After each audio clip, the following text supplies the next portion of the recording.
বদর রাজাকারের বাচ্চারা এখনো কিন্তু ফজলুর রহমানদের মতো মুক্তিযোদ্ধারা জীবিত আছে। এই দেশে মুক্তিযুদ্ধ হয়েছে, মুক্তিযুদ্ধ সত্য, 30 লক্ষ লোক জীবন দিয়েছে, এটাও সত্য। বিরোধী দলের নেতা বলেছেন উনি মুক্তিযোদ্ধা পরিবারের লোক এবং উনি শহীদ পরিবারের লোক এবং উনি জামাত ইসলাম করেন।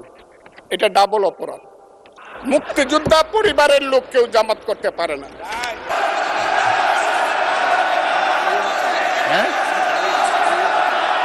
হাতুড়ি পেটানোর অধিকার কাউকে দেওয়া হয়নি। তিনি পার্সোনালি আমাকে হার্ট করেছেন। 2 নম্বর, উনি বলেছেন কোনো মুক্তিযোদ্ধা কিংবা শহীদ মুক্তিযোদ্ধা পরিবারের কেউ জামাত ইসলামী করতে পারে না। তাহলে উনাকে জিজ্ঞেস করে করা লাগবে?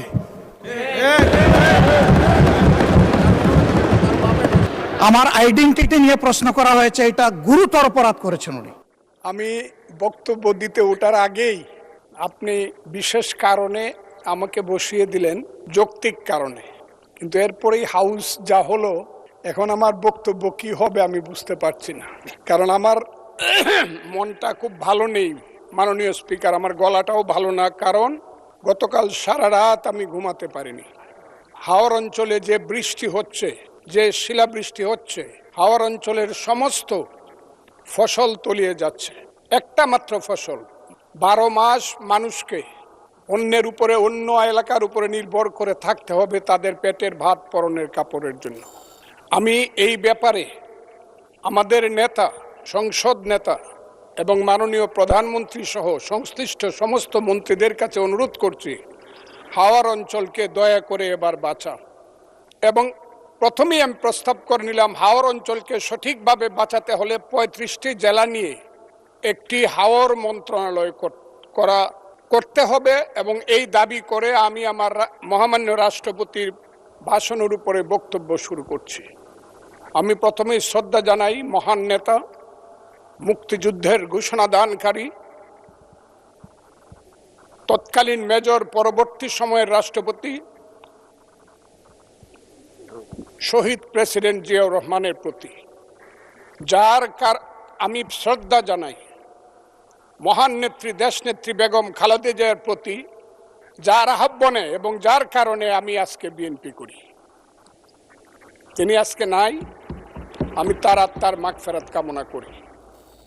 আমি বক্তব্যের আগেই আমাদের নেতা প্রধানমন্ত্রী জনাব তারেক রহমান, তাকে উদ্দেশ্য করেই বলবো, মর্নিং শোজ দ্য ডে। সকালবেলায় দেখা যায় বিকালটা কেমন যাবে। আমাদের প্রধানমন্ত্রী এই দেশের জন্য, এই দেশের উন্নয়নের জন্য প্রথম থেকেই যে কর্মসূচি নিয়ে কাজ করছেন, কালকেও যশোর থেকে উলসি খাল খনন করে তিনি এসেছেন। আমার বিশ্বাস এই দেশের মানুষের দুর্ভাগ্য দূর করে বাংলার পূর্বাকাশে নতুন সূর্য উঠবে বলে আমি বিশ্বাস করি। মাননীয় স্পিকার, রাষ্ট্রপতি ভাষণের উপরে আমার মিক্সড ধারণা আছে। আমার প্রথমেই বলতে হবে, সেই সত্য যা রচিবে তুমি, যা ঘটে তা সত্য নয়, কবি তব মনোভূমির রামের জন্মস্থান, অযোধ্যার চেয়েও সত্য যেন, বাল্মীকির কবিতা। কারণ হলো, মাননীয় রাষ্ট্রপতি যা যা বলেছেন, আমি প্রথমেই বলি 2, 3 এবং 4 নম্বর প্যারা। 2 নম্বর প্যারায় মুক্তিযুদ্ধকে উনি যেভাবে বলেছেন সঠিক বলেছেন, কিন্তু আরো বিস্তারিত হলে আমাদের প্রধানমন্ত্রী যেমন বলেন যে মুক্তিযুদ্ধকে মহিয়ান করতে হবে, মুক্তিযুদ্ধ আরো মহিমান্বিত হতো আরেকটু ইলাবোরেট করে লেখলে। কারণ মুক্তিযুদ্ধের ইতিহাস মহাসমুদ্রের চেয়েও গভীর ইতিহাস। আমি আজকে আপনার কাছে বলবো 3-4 প্যারায় মুক্তিযোদ্ধাকে যেভাবে 5ই আগস্টের সঙ্গে যোদ্ধাদের সঙ্গে তুলনা করা হয়েছে, 5ই আগস্টের যোদ্ধাদেরকে আমি ছোট করে দেখি না। তাদের যারা শহীদ হয়েছে আমি তাদের প্রতি শ্রদ্ধা নিবেদন করি এবং তাদের আত্মার মাগফিরাত কামনা করি। শহীদ আমি ছিলাম 5ই আগস্টে, তার আগে 10 বছর যাবত, যেদিন থেকে আমি বলা শুরু করেছিলাম আওয়ামী লীগ একটি অভিশপ্ত রাজনৈতিক দল, সেই দিন থেকে 10টি বছর নিরন্তর আমি যুদ্ধ করেছি। আমি আমার যেদিন সর্বশেষ 28শে অক্টোবর নয়াপল্টনের মাঠ থেকে 10 লক্ষ লোকের মিছিলটাকে ফ্যাসিস্টরা ভেঙে দিল। অনেকেই জেলে চলে গেলেন, অনেকেই পলাতক ছিলেন। হাজার হাজার নেতা কর্মীর নামে যেদিন যুদ্ধ হলো, সেদিন আমি বললাম যে আমি সংসপ্তকের ভূমিকা পালন করব, জয় অথবা মৃত্যু। আমি হাসিনা সরকারের বিরুদ্ধে সবকিছু করব। স্ত্রীকে বললাম তুমি বিধবা হতে পারো, সন্তানদেরকে বললাম তোমরা এতিম হতে পারো, কিন্তু শেখ হাসিনা সরকারের পতন না হওয়া পর্যন্ত আমার যুদ্ধ চলবে। এবং আমি বোধহয় একমাত্র ব্যক্তি যে 4 আগস্ট দুপুর 1টার সময় বলেছিলাম যে আগামী 24 ঘন্টার মধ্যে শেখ হাসিনা চলে যাবে, কারণ তার সরকার উত্তর সিরানা হয়ে গেছে। এবং 23 ঘন্টার মধ্যে শেখ হাসিনার সরকার চলে গিয়েছিল। আমি সেই আন্দোলনে ছিলাম। বলতে পারেন মিছিলে ছিলেন না, আমি মিছিলে ছিলাম না আপনাদের মতো, কারণ আমার বয়স 23 বছর ছিল। তখন আমি এরশাদ বিরোধী মিছিলের প্রধান নেতা ছিলাম আমি। কিন্তু এখন আমার বয়স 78 বছর। আমার ছেলে ব্যারিস্টার 5 বছর আগে, আমার ছেলে ইঞ্জিনিয়ার 10 বছর আগে। তারা 5 দিন পর্যন্ত বাসায় আসেনি, তারা মিছিলে গিয়েছিল, তারা কেউ বাসায় আসেনি। কাছেই আগস্ট মাসকে আমিও খুব ছোট করে দেখি না, তবে কোনো কারণে আগস্ট কোনো বিপ্লব নয়, আগস্ট হলো গণ অভ্যুত্থান। সেই গণ অভ্যুত্থানকে যারা মুক্তিযুদ্ধ এবং মুক্তিযোদ্ধার সঙ্গে তুলনা করতে চায়, জুলাই যুদ্ধ এবং মুক্তিযুদ্ধ, তাদেরকে আমি বলবো, সবাইকে আমি বলবো, এই কথাটা বলাই অন্যায়। কারণ মুক্তিযুদ্ধ প্রশান্ত মহাসাগরের সঙ্গে ডুবার তুলনা করা যেমন, হিমালয় পর্বতের সঙ্গে টিলার তুলনা করা যেমন, মুক্তিযুদ্ধের সঙ্গে 5ই আগস্টের তুলনা করা ঠিক তেমনি। আমি আজকে খুব পরিষ্কারভাবে বলতে চাই, মুক্তিযুদ্ধ এবং স্বাধীনতা সংগ্রাম একদিনে বাঙালি জাতির হয় নাই। ওই কালকে আমাদের ভাই, আমার এক ভাই ব্যারিস্টার নৌসাদ জমির পাল বংশের কথা বলেছিল, যে পাল বংশ আজ থেকে প্রায় 1000 বছর আগে, 2000 বছর, 1000 বছর আগে বগুড়ার মহাস্থানগড় পুণ্ড্রবর্ধনের রাজধানী স্থাপন করে বাঙালির যে শাসন শুরু করেছিল, তারপরে সেন শাসন থেকে ধরে সর্বশেষ মুঘল শাসনের পরে যখন 1757 সনে মির্জাফরের বিশ্বাসঘাতকতায় সিরাজউদ্দৌলার পতন হয়েছিল, নীল সাহেবদের অত্যাচারে যখন মানুষ জর্জরিত হয়েছিল, 1770 সন যাকে বলা হয় 74-এর মন্বন্তর, সেই সময়ে যখন বাংলার 1/3 লোক না খেয়ে মরেছিল, নীল সাহেবদের অত্যাচারে যখন বাংলার মায়েরা কেঁদে কেঁদে ছড়া বলতো, ছেলে ঘুমালো, পাড়া জুড়ালো, বর্গি এলো দেশে, বুলবুলিতে ধান খেয়েছে, খাজনা দিব কিসে, ধান ফোরালো, পান ফোরালো, খাজনার উপায় কি, আর কটা দিন সবুর করো রসুন বুনেছি। সেই যে ব্রিটিশের বিরুদ্ধে যুদ্ধে বাংলার মানুষ প্রথম নেতৃত্ব দিয়েছিল, সেই নেতৃত্বের মাধ্যমেই আমরা দেশ স্বাধীন করেছিলাম। আমি আজকে আপনাদেরকে বলি, 2005 সন থেকে ধরে 8 সনে ক্ষুদিরাম মের ফাঁসি, যে ফাঁসিতে গান হয় বাংলায় আজও একবার বিদায় দেমা ঘুরে আসি, সেই প্রফুল্ল চাকির ফাঁসি, এই যে যুদ্ধ, তারপরে চিত্তরঞ্জন দাস, এরপরে 190 বছর পরে একজন বাঙালি মুসলমানের সন্তান, বাড়ি তার বরিশাল, সিরাজউদ্দৌলার পরে প্রথম বাংলার সিংহাসনে বসলো। ওই দিন দেখলাম 2 জন মন্ত্রী সাহেব বললেন উনি মুখ্যমন্ত্রী। নো, 1937 সনে যখন শেরে বাংলার সিংহাসনে বসেছিলেন, তখন উনি প্রধানমন্ত্রী ছিলেন। সেই শেরে বাংলা ফজলুল হক, হুসেন শহীদ সোহরাওয়ার্দী, দেশ থেকে দেশান্তরে গিয়ে সুভাষ বোস, মৌলানা আব্দুল হামিদ খান ভাসানী, বঙ্গবন্ধু শেখ মুজিবুরেরা বাংলাদেশের স্বাধীনতা সংগ্রামের ভিত্তি স্থাপন করেছিল। সেই ভিত্তির উপরে দাঁড়িয়েই 1971 সনে আমাদের নেতা সেই শহীদ জিয়াউর রহমান বলেছিলেন প্রথম নিজের নামে, I Shaheed Zia, I Major Zia do hereby declare the independence of Bangladesh, প্রথম নিজের নামে, পরে বঙ্গবন্ধুর নামে। আমি আজকে আপনাদের কাছে বলতে চাই, মুক্তিযুদ্ধ এত সহজ জিনিস না।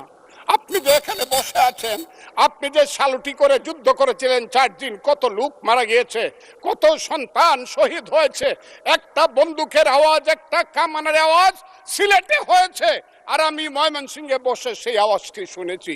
আখাউড়াতে সেই নদীতে যে যুদ্ধ হয়েছে, যে যুদ্ধে নেতৃত্ব দিয়েছে খালেদ মুশাররফ, হায়দারেরা সেই শব্দ আমার বাড়ি থেকে 100 কিলোমিটার দূরে সেই শব্দ আমি শুনেছি। ওই যে ধানোয়া কামালপুরে কর্নেল তাহেররা যুদ্ধ করেছে সেই যুদ্ধের সংবাদ শব্দ আমি কিশোরগঞ্জ থেকে শুনেছি। 11টা সেক্টর ছিল। 1 নম্বর সেক্টর কমান্ডার জিয়াউর রহমান, 2 নম্বর খালেদ মোশাররফ। জিয়াউর রহমান যখন ব্রিগেড কমান্ডার হলেন তখন কমান্ডার হলেন সেইখানে। ওই ফেনীর যুদ্ধ, জাফর ইমামদের আজকে যাই করুক তারা, বিলুনিয়ার যুদ্ধ তো আমরা বলবো না। 2 নম্বর সেক্টর কমান্ডার খালেদ মোশাররফ হায়দার, 3 নম্বর সেক্টর কমান্ডার শফিউল্লাহ, 4 নম্বর সিআর দত্ত, 5 নম্বর মীর শৌকত আলী, 6 নম্বর MK বাশার, 7 নম্বর কাজী নুরুজ্জামান, 8 নম্বর MA মঞ্জুর, 9 নম্বর MA জলিল এবং সর্বশেষ 11 নম্বর হইল কর্নেল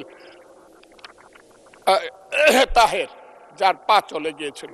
সেই যুদ্ধ, যে যুদ্ধে সারা পৃথিবী জড়িত ছিল, যে যুদ্ধে ইন্ডিয়া 3রা ডিসেম্বর 1971 সনে আমাদেরকে সহযোগী করার জন্য অংশগ্রহণ করেছিল এবং তার হাজার হাজার সৈন্য এই মাটিতে রক্ত দিয়ে গেছে, এবং যে ইন্ডিয়া আমাদের দেশের স্বাধীনতার জন্য বঙ্গোপসাগরে যে 7ম নৌবহর এসেছিল আমেরিকার, বিশ্বযুদ্ধের রিস্ক নিয়েছিল আমাদের জন্য, সোভিয়েত ইউনিয়ন পদস 3টা ভেটো দিয়েছিল, তা না হলে আমাদের দেশ স্বাধীন হতো কিনা সন্দেহ ছিল।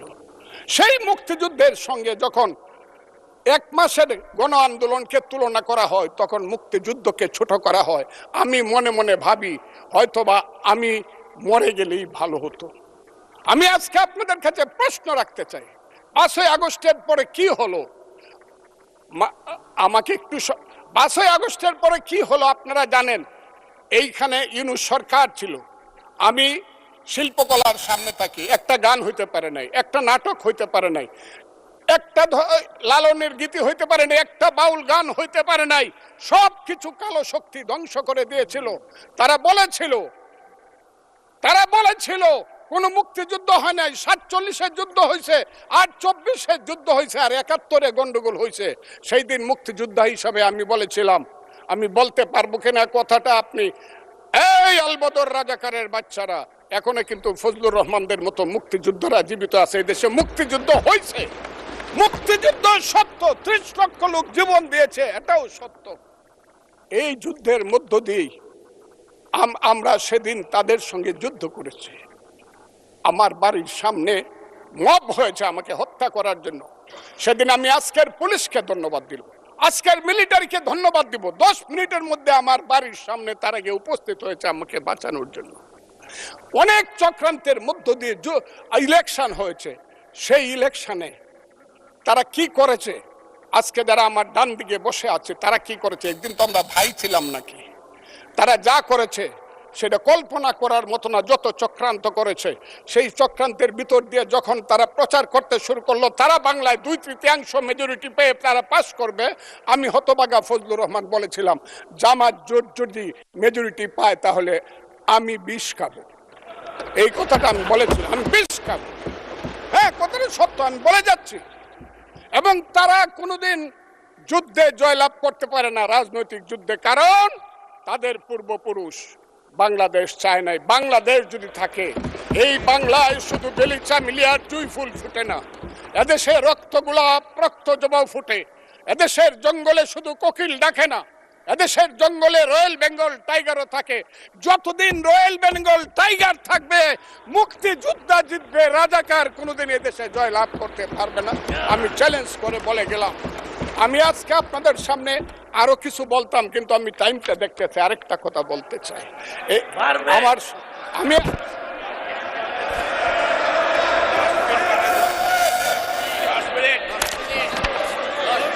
আমাকে 5 মিনিট সময় দেন, আমি শেষ করে ফেলবো। আপনার সামনে শুধু বলতে এসেছি। মাননীয় সদস্য, আরো 3 মিনিট দেওয়া হলো আপনাকে। আমি বলতে এসেছি, হ্যাঁ, আমার বক্তব্যের পরে বলবে আমরা কি মুক্তিযুদ্ধ করি নাই। যেমন বিরোধী দলের নেতা বলেন, ওনাকে আমি অসম্মান করি না, সব সময় মাননীয় বলে কথা বলি, কিন্তু ওনার দলের লোকজন এখানে বসে আছে, তারা আমাকে ফজা পাগলা বলে কথা বলে। উনি একদিন এটা বলে তারা নাকি সভ্য, তারা নাকি ইসলাম। এবং উনি যে বলতেছে, ওদিন বললো যে আমার দাড়ি পাকা, আমার চোখের সমস্ত পাকা। উনি আমার চেয়ে 10 বছরের ছোট। আমার বয়স 78 বছর। আমি 48 সনে জন্মগ্রহণ করেছি, উনি 58 সনে জন্মগ্রহণ করেছে। কথাটা মাননীয় সত্য না মিথ্যা? মাননীয় সদস্য, আমি ওনাকে আপনাকে কেউ এই ধরনের উক্তি করেছে আপনার সম্বন্ধে? এরকম তো সংসদে কেউ বলে নাই তো না এরকম। বলছি করেছে, আপনি কেন করেছে। নিজে টেনে করেছে বলেন, please। আছে এখানে এখানে উপস্থিত। আমি আজকে আপনাকে বলতে চাই, বলতে থাকেন, আপনি বলতে থাকেন। আচ্ছা আমি যে কথাটা বলতে চেয়েছিলাম, বিরোধী দলের নেতা বলেছেন উনি মুক্তিযোদ্ধা পরিবারের লোক এবং উনি শহীদ পরিবারের লোক এবং উনি জামাত ইসলাম করেন। এটা ডাবল অপরাধ। মুক্তিযোদ্ধা পরিবারের লোক কেউ জামাত করতে পারে না। আর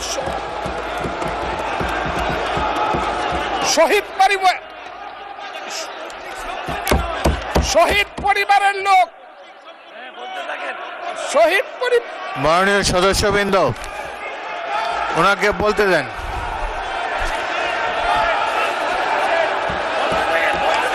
শহীদ মাননীয় পরিবারের লোক, সদস্যবৃন্দ, অর্ডার অর্ডার। শহীদ আপনারা পরিবারের শৃঙ্খলা লোক, রক্ষা করুন। কেউ জামাত মাননীয় করতে- সদস্যবৃন্দ, সংসদে শৃঙ্খলা রক্ষা করুন।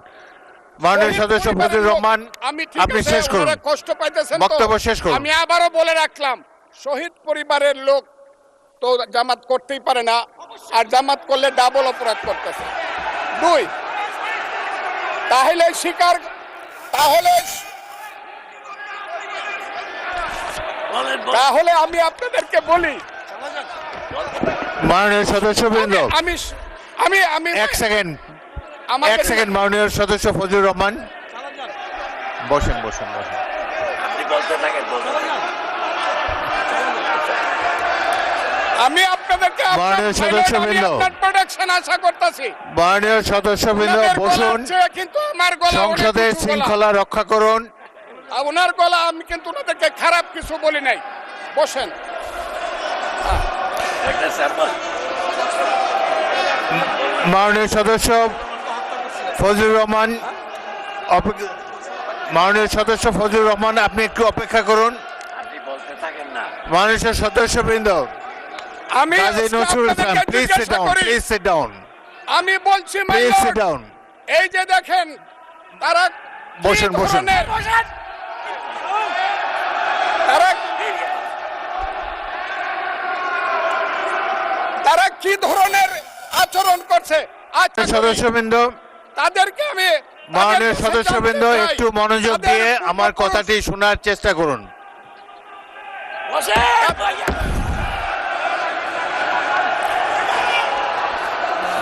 মাননীয় সদস্যবৃন্দ, কাজী নজরুল ইসলাম, বসুন আমি আজকে এই বসুন বসুন। এই কথাটা স্পিকারের বলতে কথা বাধ্য শোনার হচ্ছি। চেষ্টা করুন। এই কথাটা মাননীয় বলতে- সদস্যবৃন্দ, ওই আমার আমি একটা কথা আপনারা আজকে মনোযোগ দিয়ে বলতে শুনেন। বাধ্য হচ্ছি, এদের সংসদে আচরণ দেখেন, এদের প্রত্যেক সদস্যের, পূর্বপুরুষরাই এক ফজলুর রহমান, সময় একটু ওয়েট করেন, একটু ওয়েট আলবদর করেন। এবং রাজাকার ছিল। মাননীয় সদস্য এবং ফজলুর এরা রহমান, আলিম ওয়েট করেন। চৌধুরীকে হত্যা করেছে, Hold on for a second. আলিম চৌধুরীকে হত্যা একটু অপেক্ষা করেছে। করুন। আমাদের নেতা জিয়াউর রহমানকে পাইলো এরা হত্যা করতো 16ই ডিসেম্বরের আগে। মাননীয় সদস্য ফজলুর রহমান, অপেক্ষা করুন। আমার শেষ, আমাকে Hold on একটু for 2 minutes. দেখেন ডিস্টার্ব, আমি আর তাদেরকে বল, মাননীয় সদস্যবৃন্দ, এটি বাংলাদেশের জাতীয় সংসদ। এখানে প্রত্যেকেই নির্বাচিত হয়ে এসেছেন। প্রত্যেকেরই এখানে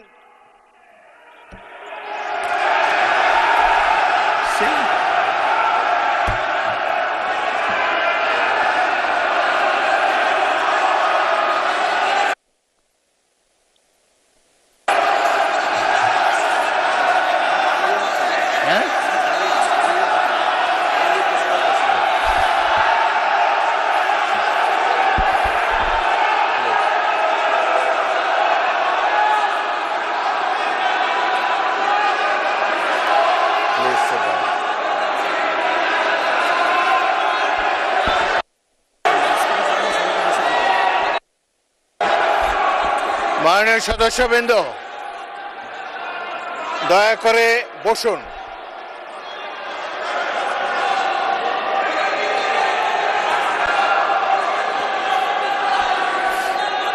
মাননীয় সদস্যবৃন্দ, বসুন বসুন বসুন, প্লিজ।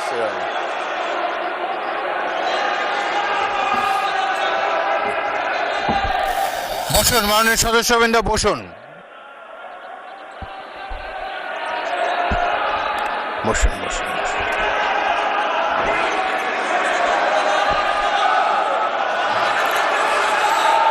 মাননীয় সদস্যবৃন্দ,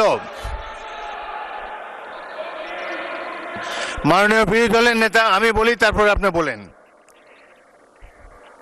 মাননীয় সদস্যবৃন্দ, এটি আপনারা সবাই,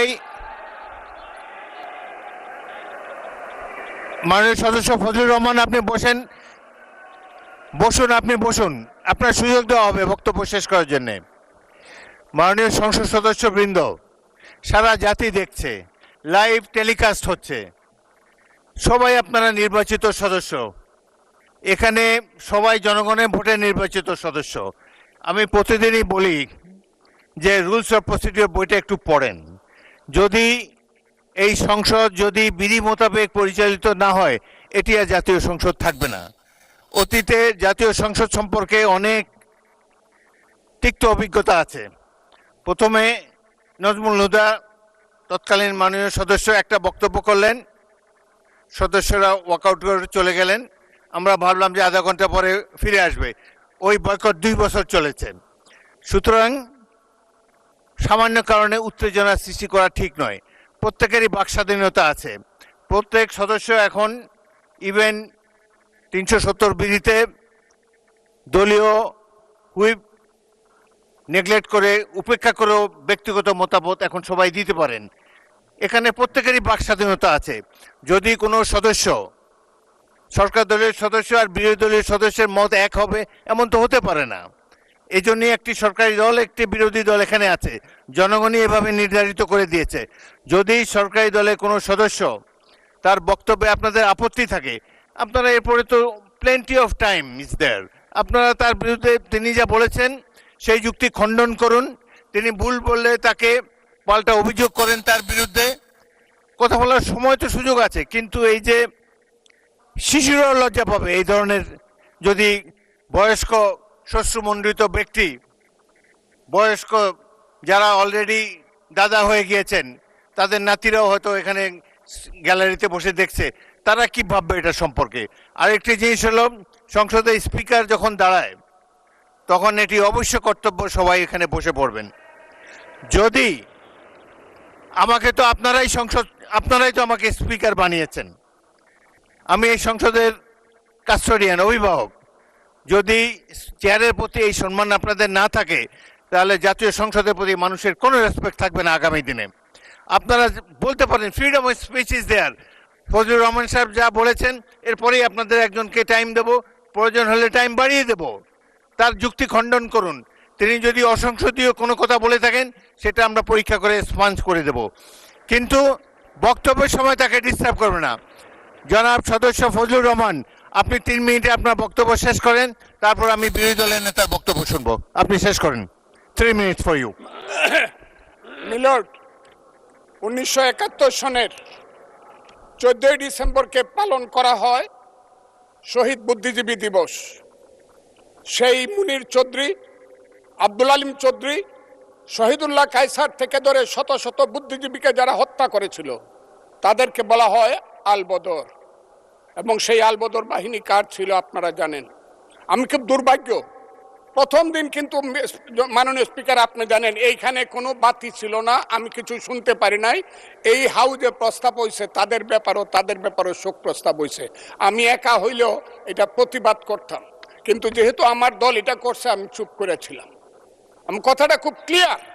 কিন্তু এই সংসদ সম্পর্কে আজকে না হলো কালকে না হলো পরশু, না হলে ইতিহাসে ভুল বার্তা যাবে যদি আমরা যুদ্ধ অপরাধের ব্যাপারে আমরা সুপ্রস্তাব নেই। আমার আরেকটা কথা মিল, পুলিশের ব্যাপারে যে ইনডেমনিটি দেওয়া হয়েছে, সেই পুলিশ 5ই আগস্ট পর্যন্ত একরকম, কিন্তু 5ই আগস্টের পরে, যেমন আমি মুক্তিযোদ্ধা কমান্ডার ছিলাম, আপনি বীর বিক্রম ছিলেন, 16ই ডিসেম্বরের পরে শত শত রাজাকার আমার কাছে আত্মসমর্পণ করছে। আমি কাউকে হত্যা করি নাই, সবাইকে জেলে পাঠিয়ে দিয়েছি, তার বিচার হোক। আমার কথা হলো 5ই আগস্ট। মাননীয় বিরোধী নেতা, আপনি কিছু বলবেন? মাননীয় স্পিকার, আপনাকে ধন্যবাদ। আমি শ্রদ্ধা রেখেই বলতে চাই, মাননীয় সংসদ সদস্য বয়সে আমার বড়, তিনি মুক্তিযুদ্ধে তার অবদান সব কিছুই বলেছেন, কিন্তু নিজের অবদান বলতে গিয়ে আরেকজনের অবদানের উপরে হাতুড়ি পিটানোর অধিকার কাউকে দেওয়া হয়। তিনি পার্সোনালি আমাকে হার্ট করেছেন।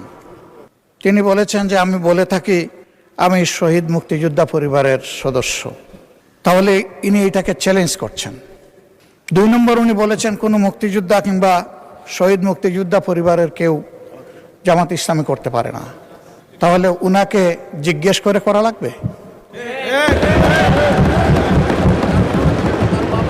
এটি আমার নাগরিক অধিকার। আমি কোন দল করব, কোন আদর্শ আমি অনুসরণ করব, এর উপর হস্তক্ষেপ করার ন্যূনতম কোনো অধিকার রাষ্ট্র কিংবা সংবিধান কাউকে দেয়নি। আমি এটার তীব্র নিন্দা জানাই। আমার আইডেন্টিটি নিয়ে প্রশ্ন করা হয়েছে, এটা গুরুতর অপরাধ করেছেন উনি। আবার আমার আদর্শ সিলেকশনের ব্যাপারে উনি কথা বলেছেন, এটা বাড়তি অপরাধ করেছেন উনি। আমি অনুরোধ করব মাননীয় স্পিকার, তার এই অসংসদীয় অংশটা এখান থেকে যেন এক্সপাঞ্জ করা হয়। শেষে গিয়ে উনি আমরা খোলা মনে এই সংসদকে ফাংশনিং করার জন্য বর্তমান জ্বালানি অব্যবস্থাপনা সংকট যেটাই বলি সেইটার ক্ষেত্রে আমরা এগিয়ে এসেছিলাম, খোলা মনে কথা বলেছি, নোটিশ নিয়ে আলোচনা হয়েছে এবং পরের দিন এসে মাননীয় প্রধানমন্ত্রী একটা প্রস্তাব দিয়েছেন, আমরা সাথে সাথে এটা গ্রহণ করেছি। তিনি এইটাকে শেষ পর্যন্ত কনক্লুশন টানলেন কি দিয়ে? হ্যাঁ, যার মগজ যেরকম তার কনক্লুশন হবে সেই।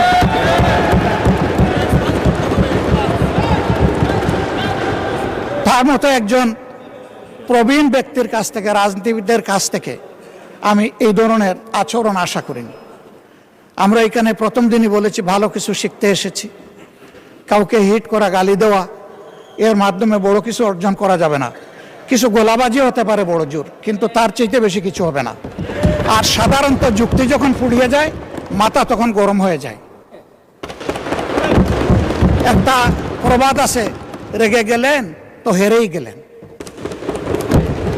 আমরা সবাই মিলে হারতে চাই না, আমরা সবাই মিলে জিততে চাই। এই জন্য সবাই যেন মাথাটা একটু ঠান্ডা রেখে যুক্তির সাথে সত্য নির্ভর কথাগুলা বলি, তাতে অবশ্যই দেশবাসী উজ্জীবিত হবে, এই সংসদের প্রতি মানুষের আস্থা তৈরি হবে এবং দেশটাকে নিয়ে সবাই মিলে আমরা সামনে এগিয়ে যেতে পারব। ধন্যবাদ মাননীয় স্পিকার। বিরোধী দল নেতা জনাব ফজলুর রহমান, এখন আর তো না বললেও চলে। আমরা সংসদ উত্তপ্ত হোক এরকম চাই না, আপনি একটু দয়া করে বসেন। আমি আমার বক্তব্য শুনেন। জনাব ফজলুর রহমান যে বক্তব্য দিয়েছেন তার মধ্যে যদি অসংসদীয় কোনো কিছু থাকে সেটা এক্সপাঞ্জ করা হবে, এবং মাননীয় বিরোধী দলের নেতা যে বক্তব্য দিয়েছেন তার মধ্যেও যদি কোনো কিছু অসংসদীয় থাকে সেটিও এক্সপাঞ্জ করা হবে।